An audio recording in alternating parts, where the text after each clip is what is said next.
Hi guys, I am Deepanshu. और मैं अब तक की ज़िंदगी में अपने बहुत सारे ऐसे लोगों से मिला हूँ जो मुझसे पूछते हैं कि how I improve my spoken English and how I am so fluent in English and how they can improve their spoken English. So if you also want to improve your spoken English, this video is for you only, so keep it watching till the end। तो आज की इस video में ना मैं 5 simple steps आपको बताने वाला हूँ जो मैंने खुद पे अप्लाई किए हैं एंड मेरे खुद के एक्सपीरियंसेस से मैंने सीखे हैं और उनको ना मैंने इस वीडियो में डाला है। उन 5 स्टेप्स को जो अगर आप अप्लाई करोगे तो बहुत जल्दी और बहुत अच्छे से बहुत कॉन्फिडेंस के साथ ना इंग्लिश बोल पाओगे और स्पीकिंग कर पाओगे। ओके, तो वो कौन से 5 स्टेप्स हैं जिनसे मैंने अपनी स्पोकन इंग्लिश इंप्रूव की। सबसे पहला था sentence formation, second one was tenses and then the translation, then the newspaper reading and then the practice. These were the 5 things जो आपको बिल्कुल भी नहीं करनी है, मैंने भी नहीं की थी। इनको पहले कर देते हैं साइड। ओके, तो अब हम आ जाते हैं उन 5 स्टेप्स पर जो कि आपको अप्लाई करने हैं और जो मैंने अप्लाई किए हैं to improve my spoken English. Okay, the step number 1 is treat it as a language. अब इसके लिए ना मेरे पास एक छोटा सा एग्जाम्पल है। आप हिंदी का एग्जाम्पल हो, आप हिंदी बोलते हो, आप फ्लुएंटली हिंदी बोल सकते हो। ज़्यादातर लोग जो है वो फ्लुएंटली हिंदी बोल सकते हैं। क्यों बोल सकते हैं? क्या कोई अलग से कोर्स किया, क्या कोई अलग से कोचिंग लिया? नहीं, क्योंकि हम इसको एज अ लैंग्वेज ही ट्रीट करते हैं। और यही रीज़न है कि जब आप स्कूल्स में या कॉलेजेस में जब आप हिंदी का कोई एग्जाम लिखते थे तो आप ज़्यादा कंफर्टेबल रहते थे बना के लिखने में एज़ कम्पेयर टू इंग्लिश, क्योंकि आपने इंग्लिश को एज अ सब्जेक्ट पढ़ा है, जबकि इंग्लिश एज अ लैंग्वेज आपको पढ़ना है। तो सबसे पहले तो दिमाग में ना ये क्लियर करना पड़ेगा कि इंग्लिश कोई सब्जेक्ट नहीं है जिसके ना रूल्स और जो ट्रांसलेशन, टेंसेस, ये वो एंड ऑल, ये सारा ना आपको क्रैम करना पड़ेगा। ऐसा कुछ भी नहीं है। एक comes the step number 2।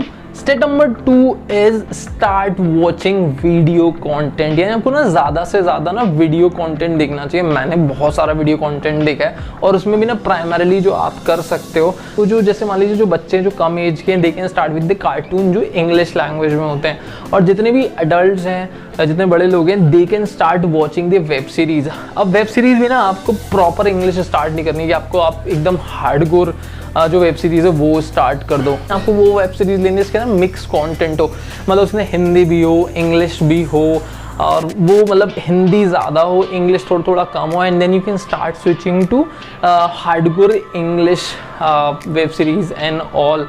How this video content helps is it helps you in the sentence formation, it helps you in reminding things and saving things in your subconscious mind, and when you start treating it like a language ना, तो आप उसके अंदर ना rules कम देखते हो और आपका दिमाग ना खुद से प्रिपेयर होना स्टार्ट हो जाता है आपके सबकॉन्शियस माइंड के अंदर। तो आपको ये चीज़ ज़रूर करनी है कि आप वीडियो कंटेंट जितना ज़्यादा देखोगे आप कब कंफर्टेबल हो जाओगे उन फ्रेजेस से, उन सेंटेंसेस से, उन आइडियाज़ से, उन कम्युनिकेशन से, आपको पता भी नहीं चलेगा। और सबसे बड़ी जो खासियत है ना वेब सीरीज़ की वो ये है कि वो डेली लाइफ की चीज़ों को ही डिस्कस करते हैं और आपको डेली लाइफ में जो है वो अपना स्पोकन इंग्लिश सुधारना है। तो छोटे छोटे फ्रेजेस से लेके फुल कॉन्वर्सेशन जो आप इंग्लिश में कर सकते हो वहाँ तक का सफ़र अगर आप वीडियोज़ और अगर आप वीडियो कॉन्टेंट, वेब सीरीज़ या इस टाइप की चीज़ें देख करके तब आगे बढ़ोगे ना तो आपका कॉन्फिडेंस बिल्डिंग बहुत जल्दी होगा। तो जब आप वेब सीरीज़ देखते हो ना तो आपको ना multiple situations, multiple dimensions, multiple spheres में ना आपको प्रैक्टिस करने का मौका मिलता है, and not only you actually, and उस समय ना आपका सिर्फ और सिर्फ ब्रेन काम कर रहा होता है। ब्रेन की एक्सरसाइज इस चीज़ में बहुत इंपॉर्टेंट है, खासतौर से आपके सबकॉन्शियस माइंड की। सी टॉकिंग अबाउट हिंदी, आपने ना कभी रूल्स और ये सब याद करके नहीं बोला कोई भी स्टेटमेंट या कोई भी वाक्य, आप हमेशा नॉर्मली कुछ भी बोल देते हो। And the same is with the English. जब आपके सबकॉन्शियस माइंड में वो फ्रेजेस चले जाते हैं ना, वो सेंटेंस, वो स्ट्रक्चर चला जाता है, तब आपके अंदर से निकलता ही वो है। So as you feed to your mind the same thing comes out of it. Web series में भी आपको वो वीडियोज़ या वो सीरीज़ फॉलो करनी है जो इंग्लिश और हिंदी दोनों में चलती है, प्लस वो यंगस्टर्स पर है। मतलब यंगस्टर्स के लिए ज़्यादा एडवाइसेबल है कि वो यंगस्टर्स वाली ही वेब सीरीज़ देखें, ज़्यादा ट्रेडिशनल वेब सीरीज़ ना देखें। Second thing is don't go for Ullu and old Balaji and Zee TV, जो भी है वो इस टाइप की वेब सीरीज़ के बारे में मैं नहीं बात कर रहा हूँ। I am talking about content that is provided by the TVF, टाइमलाइनर्स, Netflix और Amazon prime.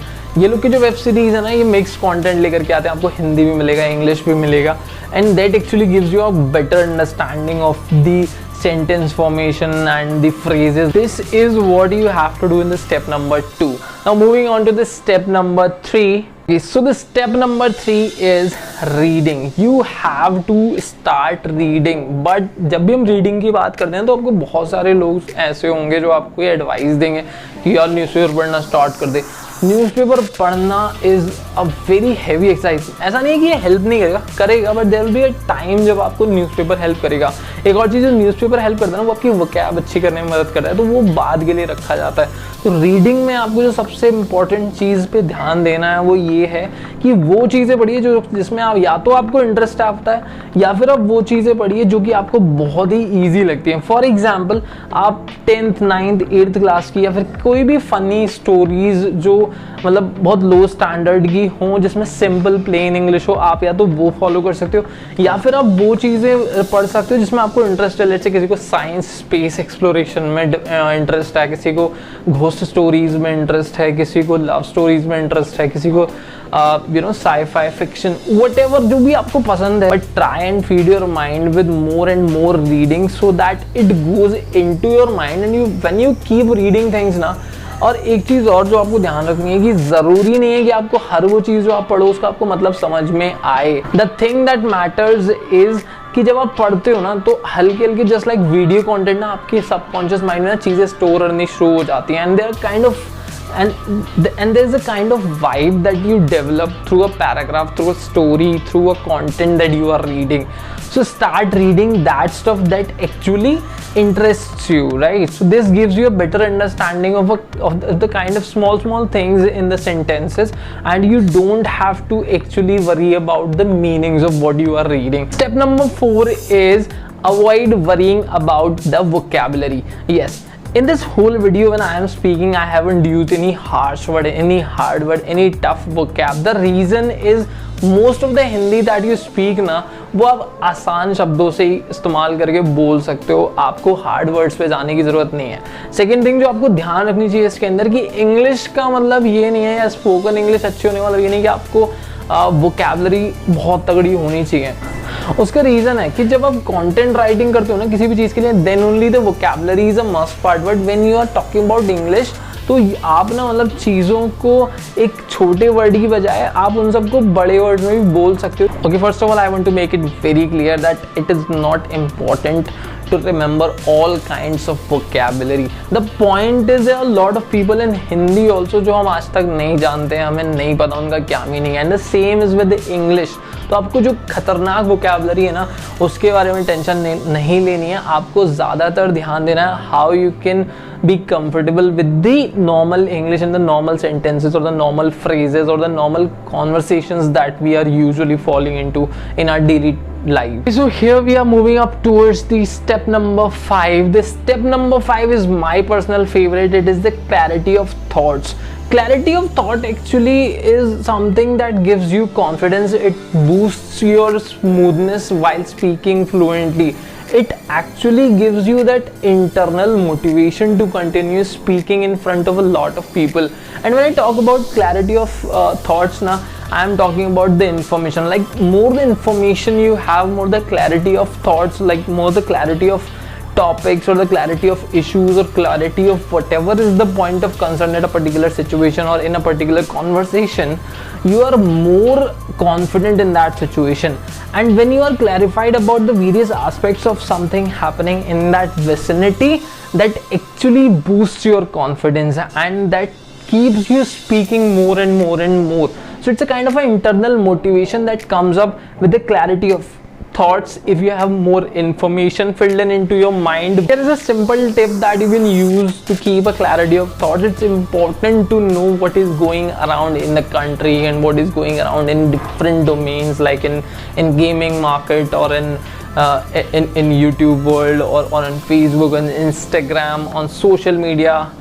on international level, national level, state level, what is going around, what are the hot topics. It's extremely important to know about all of them, and this will actually keep you boosted in form of your confidence, and that actually gives an extra push to your spoken English. And if you really want to improve your English now, then this last tip, this is not a step, this is the last tip that I want to give as a bonus from my side, is a clear understanding of the thought that perfection does not exist. And when I talk about perfection ना, तो it is as simple as कि आप ना जब भी English बोलोगे, आप कोई सी भी लैंग्वेज बोलते हो तो आप हमेशा ना पूरी तरह से परफेक्ट नहीं हो सकते. Let's take an example of Hindi only. आप जब हिंदी बोलते हो तो there are lot of things, lot of situations जहाँ पे ना आप गलत वर्ड्स बोल जाते हो, गलत स्टेटमेंट्स बोल जाते हो, आप लोगों को ना गलत तरीके से प्रोनाउंस कर देते हो, डिमॉन्स्ट्रेट कर देते हो. And the same happens with other languages as well, and the same is happening with English also. So you don't have to try to be perfect. Instead of that, try to be consistent in your speaking. Whenever you are standing with a person who is having a greater command on English, then you must not be worrying about being perfect. It is not mandatory to keep speaking in English. If you have started in English, you can always fill the gaps with Hindi words. Like if I am speaking in English, then मुझे पता है कि कहाँ मेरे को ना हिंदी में fill करना है और कहाँ पे मेरे को English में fill करना है, just to make my communication effective. So this is what you need to realize अगर आप ज़्यादा अच्छे से और ज़्यादा impactfully आप speaking करना चाहते हो. These are the 5 steps and 1 tip from my end to you all, which can actually help you, जिससे आप ना अपना स्पीकिंग और अपना जो स्पोकन इंग्लिश है उसको आप इम्प्रूव कर सकते हो, आप फ्लुएंट हो सकते हो. So if you found this video useful, like it from this side and subscribe to my channel for more such videos, for more self-growth sessions and videos on this YouTube channel. So that's it in this video. We will be meeting in another video. Bye bye.